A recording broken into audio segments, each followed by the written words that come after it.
चलो। हेलो, मैं शुभम। आइए हम लोग विद्युत रसायन का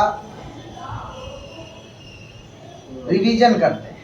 किसका रिवीजन करते हैं? विद्युत रसायन। इसमें सबसे इंपॉर्टेंट टॉपिक है जिसका नाम है कोलराउस का नियम। किसका नियम? कोलराउस। चलिए कोलराउस के नियम को देखते हैं।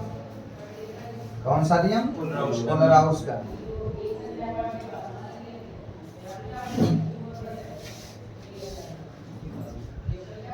क्या है कोलराउस का नियम? कि कोई विद्युत अपघट्ट है। क्या है? विद्युत अपघट्ट। किसी विद्युत अपघट्ट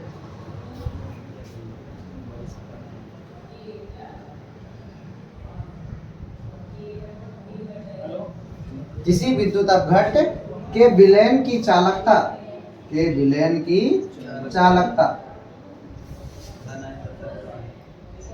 चालकता उसमें उपस्थित, यानी विलयन में जो उपस्थित धन आयन की तुल्यांकी चालकता या मोलर चालकता या ऋण आयन की तुल्यांकी चालकता या मोलर चालकता,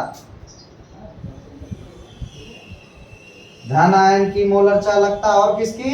ऋण आयन की मोलर चालकता। धन आयन की मोलर चालकता और ऋण आयन की मोलर चालकता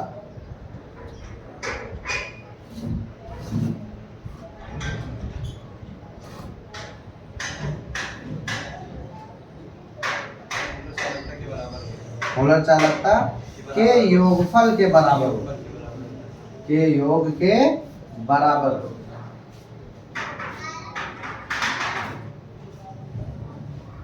जैसे मान लो हमारे पास कोई विलयन है NaCl का। किसका विलयन है?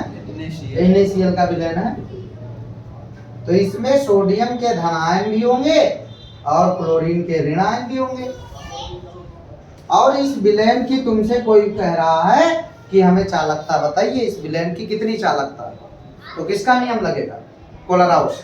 कोलराउस ने क्या बताया कि विलयन में उपस्थित धन आयन और ऋण आयन दोनों की मोलर चालकता या तुल्यांकी चालकता ले लीजिए, उनके योगफल के बराबर विलयन की मोलर या तुल्यांकी चालकता होती है। देखिए सुनिए, जैसे ये हुआ चालकता, लैम्डा किसको बोला? चालकता।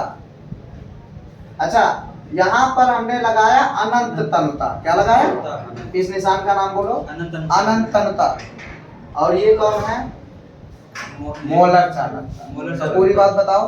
अनंत तनुता पर मोलर चालकता किसके बराबर है? अनंत तनुता पर मोलर चालकता धन आयन की, और दूसरी बात अनंत तनुता पर मोलर चालकता किसकी? ऋण आयन। दोनों के योगफल के बराबर होती है। यही कोलराउस का नियम। एक बार फिर से सुना। ये बात किसी विद्युत अपघट्ट के विलयन की चालकता, ये चालकता तब देखते हैं जब कैसी हो? अनंत तनुता। कैसी तनुता हो? अनंत तनुता का मतलब डाइल्यूट सॉल्यूशन हो। तो बोलिए, हमारे साथ बोलिए कि इस नियम के अनुसार किसी विद्युत अपघट्ट की अनंत तनुता पर मोलर चालकता उसमें उपस्थित धन आयन तथा ऋण आयन की मोलर चालकता के योगफल के बराबर होती है। यही कोलराउस का नियम। किसका नियम है? कोलराउस। ये बात आप समझ गए। अनंत तनुता पर मोलर चालकता, अनंत तनुता पर धन आयन की मोलर चालकता, अनंत तनुता पर ऋण आयन की मोलर चालकता, दोनों के योगफल के बराबर उसके विलयन की मोलर चालकता। ठीक है, नोट कर लीजिए।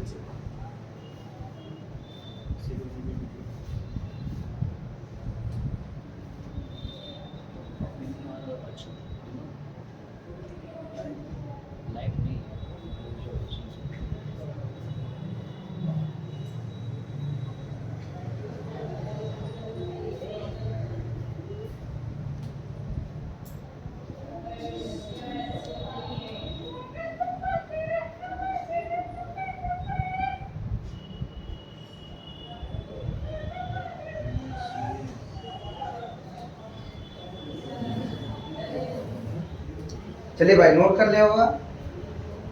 कोलराउस के नियम के दो उपयोग हैं। कितने उपयोग हैं? दो उपयोग। इनका उपयोग अगर बात करें हम या प्रयोग बात करें तो पहली बात इनका काम है कि अनंत अणुता पर किसी विद्युत अपघट्ट की मोलर चालकता बता देता है। क्या बता देता है? मोलर चालकता। तो बताइए पहला उपयोग इनका क्या है? किसी विद्युत अपघट्ट की या दुर्बल विद्युत अपघट्ट की मोलर चालकता ज्ञात करने में। कब? अनंत अणुता। दूसरा इनका क्या उपयोग है बताइए? वियोजन की मात्रा की गणना करने में। किसको गणना करने में? वियोजन की मात्रा की गणना करने में इनके दो उपयोग हैं। आप लोग लिख लीजिए। बंद कर दीजिए क्लास।